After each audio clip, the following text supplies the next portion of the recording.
Sports Legacy Institute is really the brainchild of Chris Nowinski. Chris came to me having become very symptomatic with post-concussion syndrome following his professional wrestling career, in which he was kicked violently in the head and had a very severe concussion, but not knowing the importance of not physically continuing to exert and not taking additional trauma to the head, continued to wrestle. And his post-concussion symptoms got a great deal worse. And then eventually he had to stop, and he saw a number of physicians and eventually came and saw me.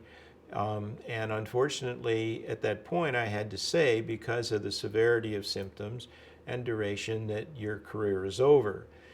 In the part of researching the symptoms that we were describing to him in this whole area of literature, Chris is a very bright guy and was working in the biotech business sector. He came up with the idea and floated it by me. Did I think it would be a good idea if he wrote a book on this? And I said, for sure. And if you do, put a bunch of cases of athletes with post-concussion syndrome and worse in it. And he did do that. And although he procured almost all the individuals that are in the book, there were a few professional athletes that we were able to mention to him that were willing to participate.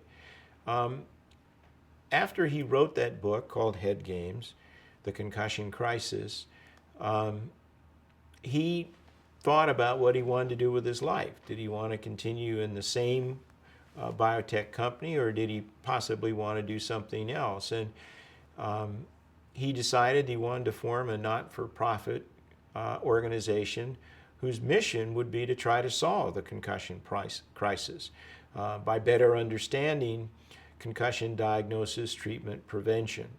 And he formed, with myself, Sports Legacy Institute, and it's been one of the leading advocacy groups in this country promoting concussion awareness and concussion education, and now has spearheaded a number of initiatives, the most recent of which is the Hit Count initiative, trying to reduce the amount of and number of hits to the head taken in contact sports, much like there is a limit to the amount of pitches that a Little League pitcher can pitch.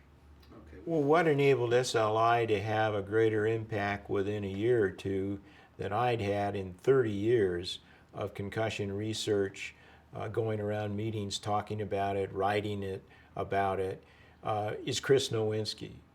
Chris Nowinski's background was reality TV, was WWE wrestling, was being in the media and knowing how to interface with the media. And what he inherently understood was that if you really want to get this message out, Cantu going around to medical meetings and writing papers in medical journals isn't the way it's going to happen. It's going to be get it written in newspapers, get it on TV.